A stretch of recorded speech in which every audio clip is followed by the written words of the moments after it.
Hello, everyone. I think we are live now. Happy Friday.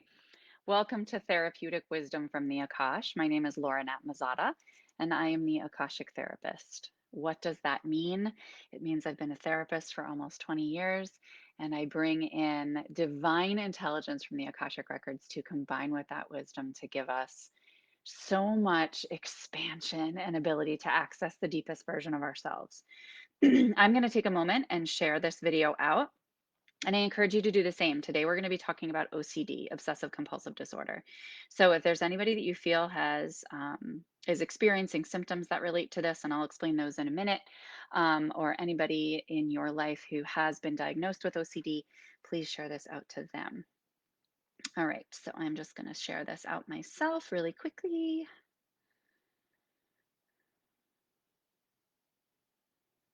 And say hello if you guys are hopping on. Let me know where you're tuning in from. I would absolutely love to connect with each and every one of you who are here and answer your questions. So, welcome, welcome, welcome. If you have not been to Awoken TV before, Awoken TV is like a spiritual and metaphysical Netflix. And you can find Awoken TV in the App Store. So definitely check that out as well. And it's a community of conscious filmmakers and light workers who offer shows and courses and information and education. So I really encourage you to check out Awoken TV at www.awoken.tv, and you can subscribe there and have access to all of the goodness. All right, so today we are going to talk about OCD. So, what is OCD? It stands for Obsessive Compulsive Disorder. So, how many of you have heard of this? How many of you are familiar with the symptoms? This one gets kind of a bad rap in the general population because people think that OCD is just, somebody who repeatedly washes their hands or somebody who's flipping switches on and off. So yes, that is accurate. That is somebody who engages in, compulsions on a regular basis. But OCD is much more complex than that, and it can show in different forms depending on the person that shows up. So um, OCD, obsessive compulsive, right? You can have OCD and not have any compulsions. You can have OCD and just have obsessions. So, what's the difference between somebody who just has anxiety and somebody who has obsessions? Okay, well, somebody who has anxiety, their thoughts are going to run more often. They're going to feel a little bit more scattered. They might feel a little hypervigilant, like jumpy. I explained more about hypervigilance in my previous video last week when we talked about PTSD. But obsessions are those thoughts that continue to repeat in your mind and you just can't get rid of them. No matter how hard you try, you feel like, oh, these just aren't going away. And it's just this constant repeating cycle. And that's where compulsions come in because compulsions are the behaviors. So compulsions are the behaviors that come in to satisfy the anxiety that's created by obsessing about something in your head. Okay, so if I'm obsessing about my house burning down, then my compulsive behavior is going to be unplugging everything before I leave the house and then checking everything to make sure it's unplugged. If my obsession is surrounding getting ill or seriously ill, I am going to be washing my hands, washing the surfaces, washing everything to prevent the feeling the anxiety. So the goal of the compulsion is to satisfy the anxiety. The problem with that is that the more times that you engage in this compulsive behavior to satisfy the obsession, you feed the obsession because the cycle starts to depend on it, right? So my obsession starts going. I listen and engage in some kind of compulsive behavior, and I'm going to list some more compulsive behaviors in a moment. And then what happens is your mind thinks, "Oh, she listened to me." Right? She listened to me. She thought she was worried that this was actually going to happen. She was worried that we were actually going to, or that her house was actually going to burn down. She's worried that she's actually going to get ill, and she listened to us, right? She heard us, and she started to engage in compulsions to satisfy that. So it's going to think, "Oh, I've been heard. I've been given attention. I'm going to keep bringing this up for her over and over again." Okay? So that's kind of how the cycle of obsessive compulsive disorder works when you're just looking at obsessions and compulsions. And one of the front lines of treatment when we deal with this is to start removing the compulsive behaviors because they feed into the obsessions. Okay. And it's the number one thing that we can start controlling as well, because it's harder to control our cognitions and our emotions than it is our behaviors, right? We have greater choice with our behaviors, at least initially. So, um, so what we do is we try to make a list of all of the different things that you obsess about, or all of the compulsive behaviors that you engage in, and identify on a scale of 1 to 10, okay, how much is this really interfering with my functioning? How distressing is this to me? Okay. And then you pick the ones that are lowest on the list and you start to expose yourself to those with, okay, I'm going to expose myself to this situation without engaging in compulsive behaviors and show myself that I can survive it. Right. So, what are compulsive behaviors? Some of them are flicking a light switch, some of them are washing hands, some of them are checking. Checking's a big one, checking your pockets, checking the lights. Like what's plugged in, making sure the stove is off. Checking is one of the most common. I would say that the most common compulsive behavior that I have seen in my 20 years of work as a therapist is asking questions. So, how many of you ask? Please give me a high five in the comments. How many of you ask repeated questions for reassurance? The same question over and over. Like if I ask my husband a question, hey, did I turn off the stove? And he says, yeah. Oh, okay, cool. First of all, that's still a compulsion because I am asking him for reassurance to satisfy the obsessive thought in my head. When you're dealing with full blown OCD, that person's going to ask that same question over and over and over again and not really be satisfied with the answer. Because when you ask the questions, you get temporary reassurance, but it satisfies you for about 30 seconds. It really doesn't last for very long, depending on how significant the OCD is. Okay, so let me know if you have experience with that because I remember when I was working in an inpatient psychiatric facility, and we had a patient with the worst case of OCD that I've ever seen, and she literally asked questions the entire day. I felt so bad for her. She was like tortured in her head because she would just go up to people all day. I mean, her mouth was just constantly repeating questions, questions, questions to whoever went by her and would listen. So you definitely feel like you're in a trap in your mind because it's like, all right, I'm in this cycle, obsessive compulsion, obsession, compulsion, obsession, compulsion. Okay. There's also a lot of people experience sexual compulsions and they feel really ashamed of them. And this is one of the things that I wanted to bring up today too. And I'm just going to share this out a little bit more too. Um, So definitely make sure you do that. And I opened this because I wanted to see if I had comments. Hi, Sherry. Thank you for being here.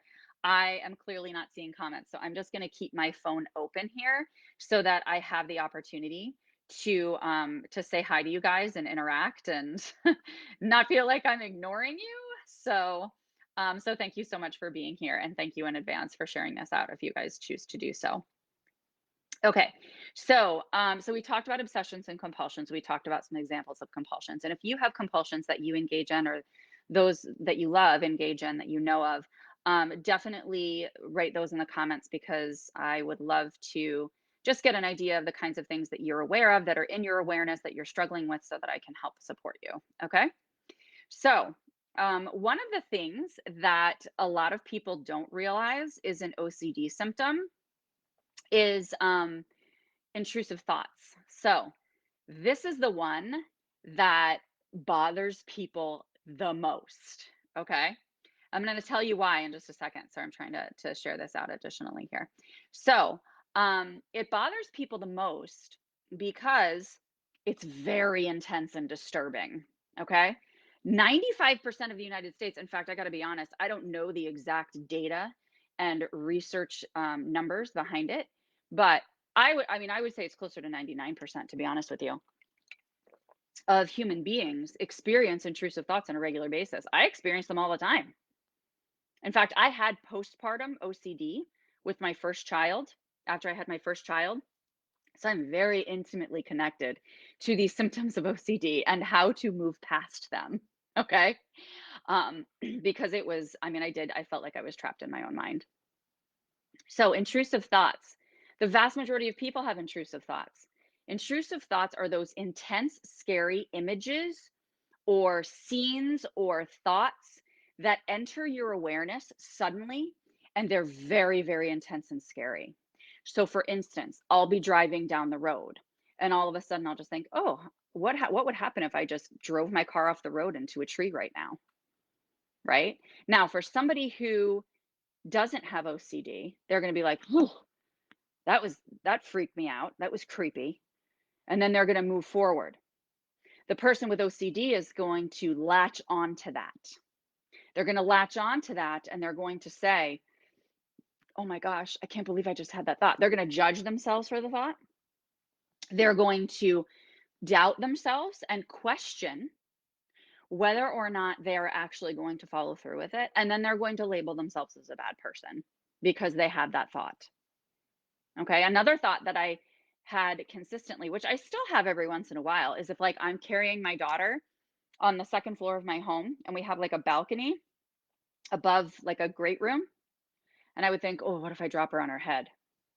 Right. Or a lot of my clients with OCD have these intrusive thoughts that come in. Oh, what if I stab my kids? Or what if I stab myself? Right. And these are really, really scary, intense images that come into our minds as intrusive thoughts. And when we latch onto them and we pay attention to the content of them, it's it's really disturbing and it interferes with our day and our functioning. So, what are these intrusive thoughts? What they are is it's like a neurological firing. So, how many of you are familiar with panic attacks? Let me know. Panic attacks, the vast majority of people understand and know what panic attacks are. I'm very thirsty today, so I apologize for my occasional sips.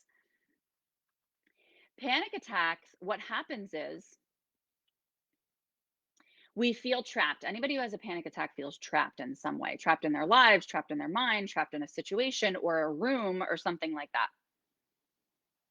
And when you feel trapped, your mind doesn't know how to escape and it's freaking out, right?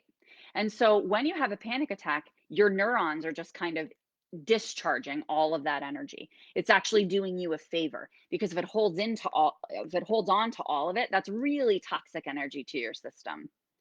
So it's allowing you to release in a very intense way because it's almost like, okay, it's built up to this point. Oh, I can't tolerate this. I can't tolerate this. And it just discharges in a panic attack. So I want you guys, if you have intrusive thoughts of, oh my gosh, I'm going to drive my car off the road. I'm going to kill my kid. I'm going to kill myself. Those kinds of things that come up.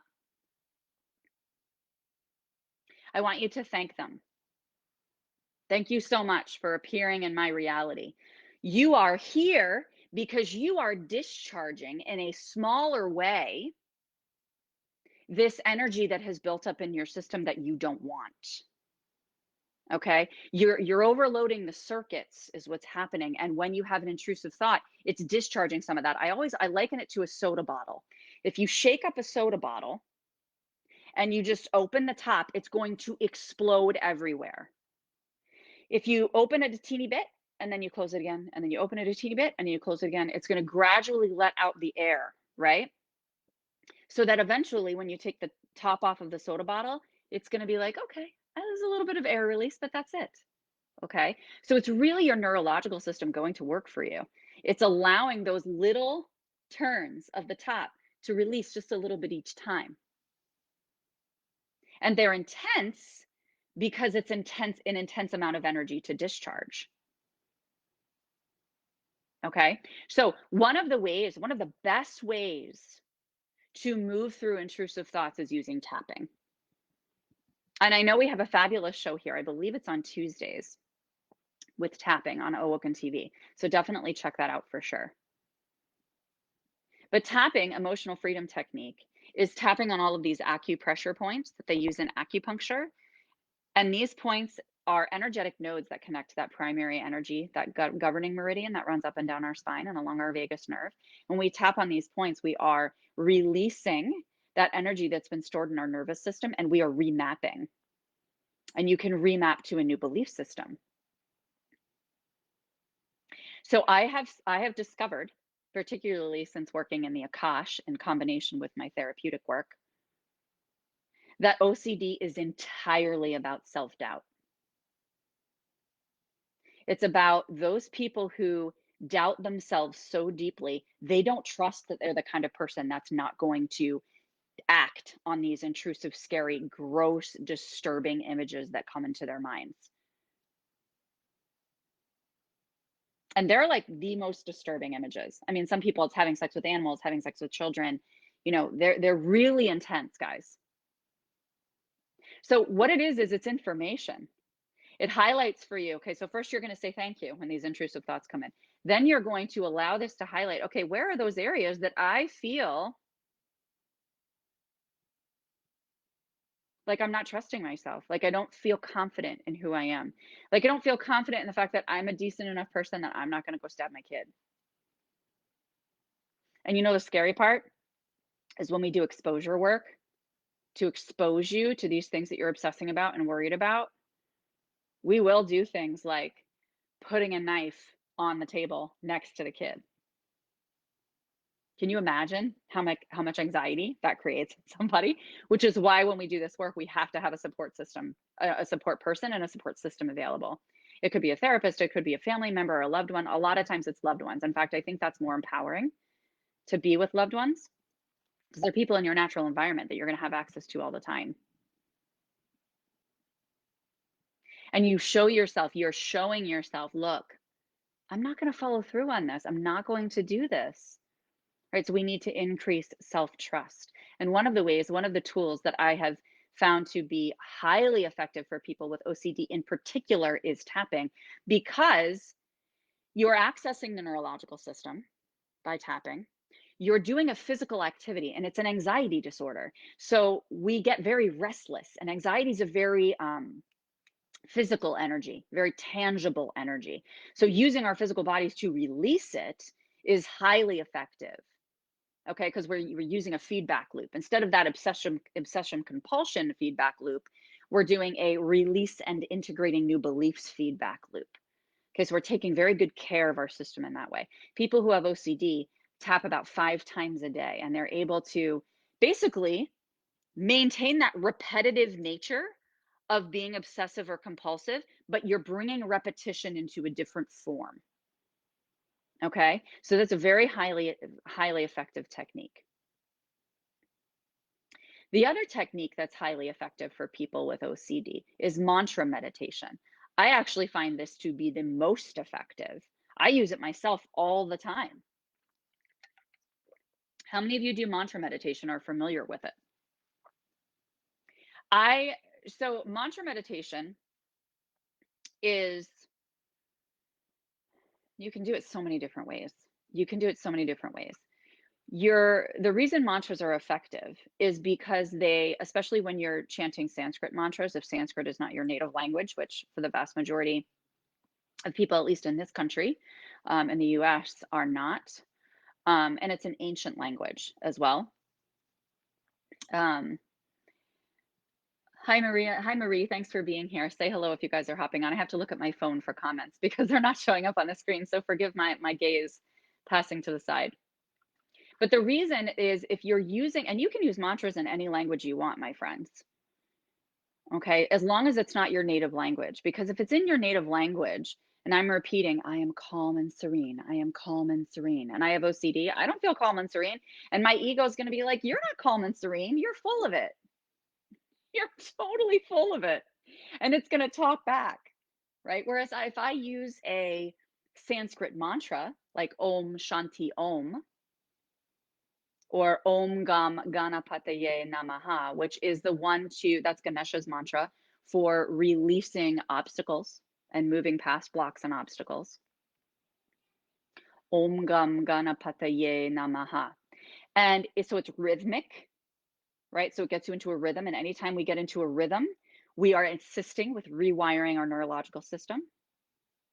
You can sing it, which means that you're bringing it into a higher vibration, a higher frequency. So you're heightening your frequency. You're occupying your mind and you're focusing on something that's productive, and you're internalizing the impact of the mantra, not just the meaning, because you may not even know the meaning, and it doesn't really matter all the time if you know the meaning, to be honest with you. You're integrating the energy and the vibration of the words and the letters that are combined in the mantra. You're integrating the rhythm, and you're integrating the frequency of the tone that you're using to speak or sing the mantra. There's so many impact, so much positive impact for people who are obsessive. Sherry, I've had intrusive thoughts, mainly to the worst outcome. Yes. Good, good, good. Yes, that's the difference, is the ability to realize this isn't real and move on, and that it doesn't keep coming up in your field. And when it keeps coming up in your field surrounding a specific content, okay, then let's look into that, because that's obviously a message from your subconscious of an area where you're really feeling particularly doubtful about yourself, or not confident. Okay?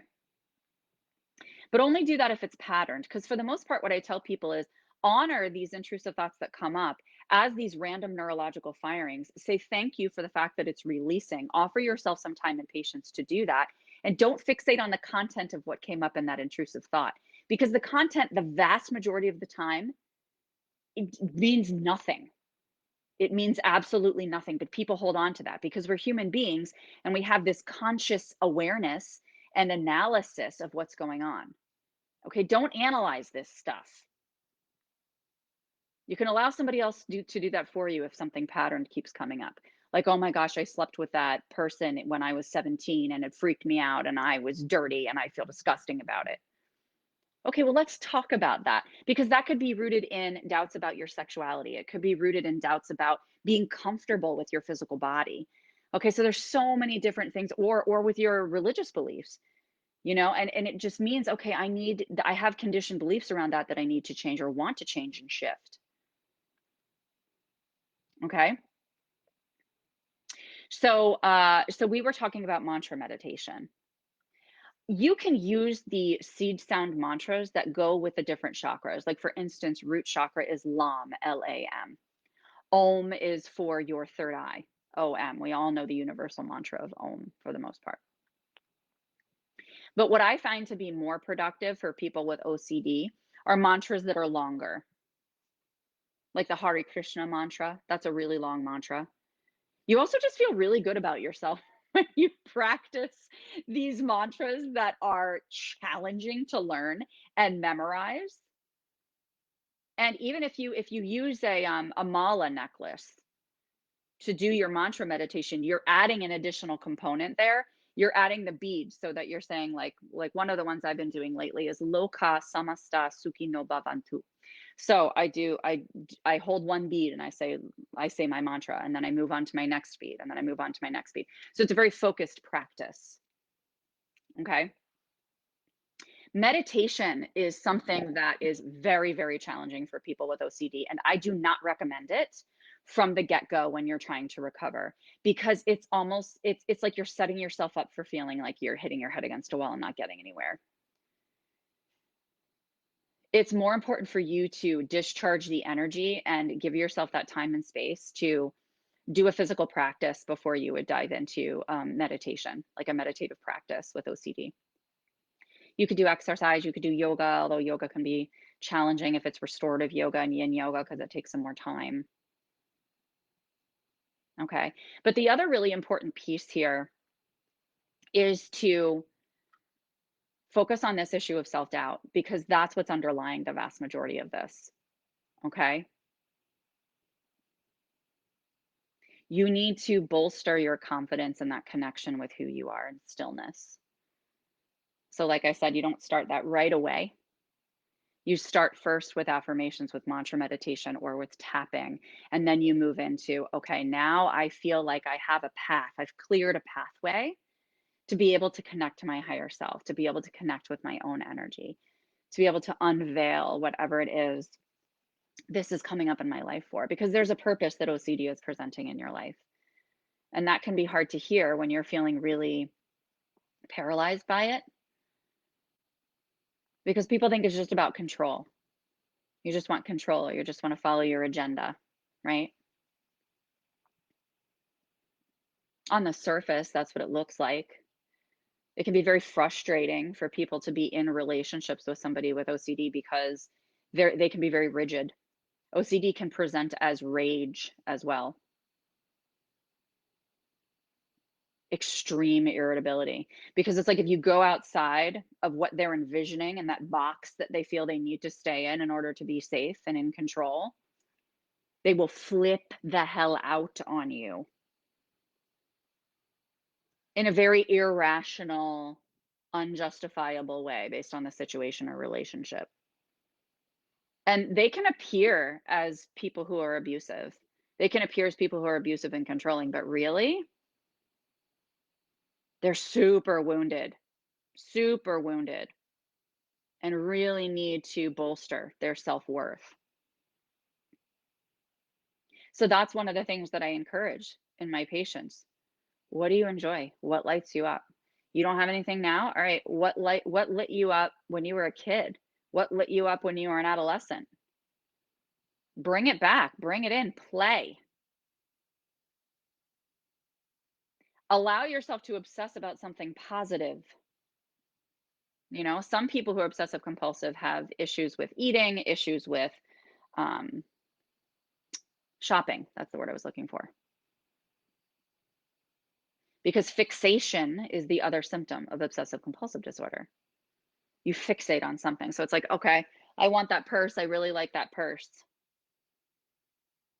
And then you cannot stop thinking about it until you compulsively follow through with purchasing the purse. And then the purse sits on your freaking closet shelf for like 10 years. Right? Because you think that that purse is going to bring you happiness.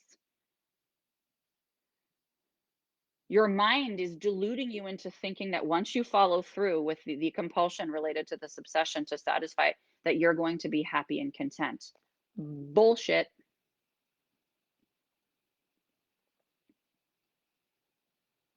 Not going to happen. That if you go and you eat that chocolate muffin, you're going to be happy and content. That if you stop eating, that if you purge, you're going to be content and happy because you released yourself. You satisfied that obsessive thought and you released yourself from those chains. Not true.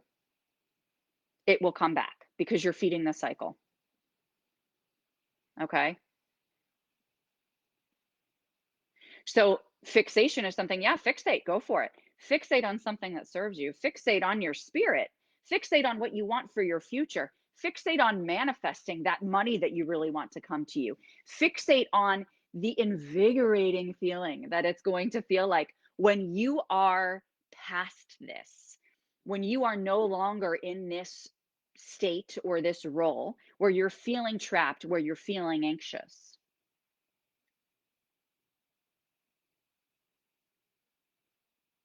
But it's important for you, if you're experiencing any of these symptoms, to start some of these practices on a regular basis, to begin using mantra meditation or tapping. Start with those.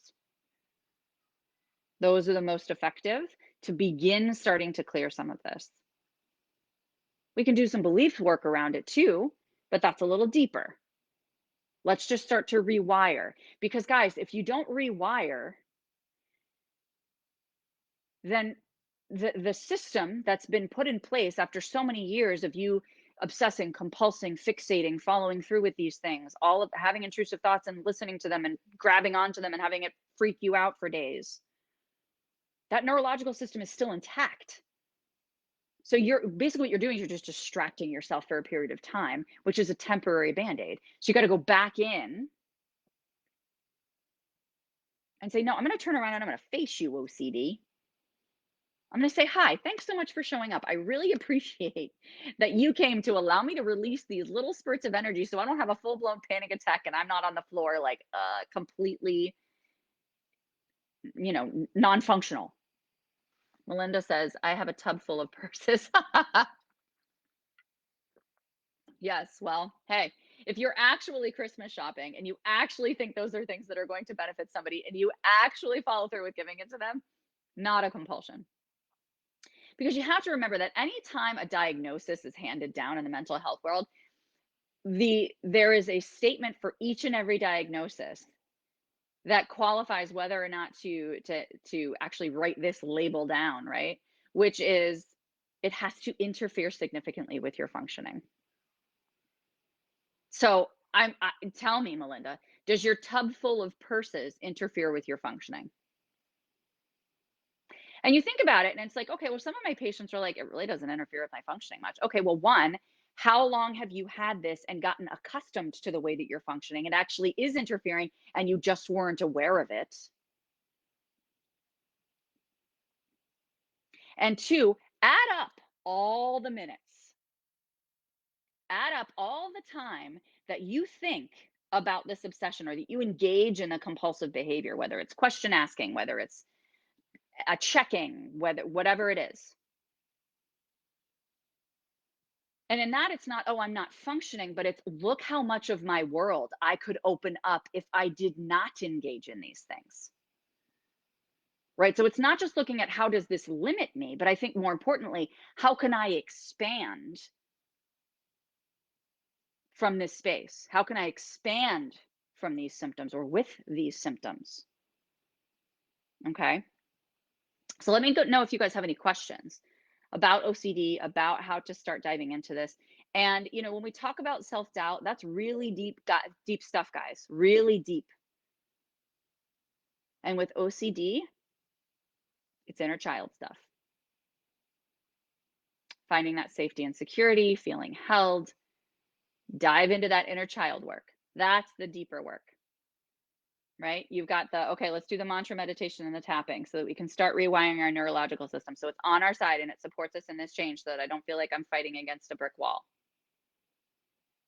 Right? Then you move to shifting those belief systems, changing those behaviors,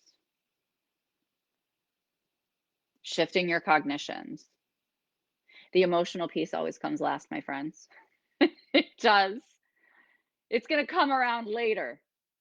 And then you go deeper into the inner child, which is energetic and emotional. Very deep work, very emotional work, but so releasing and so transformative. And that's something that if you do have OCD, I really encourage you to do with a provider. It could be a coach. Honestly, it could even be with a really close loved one.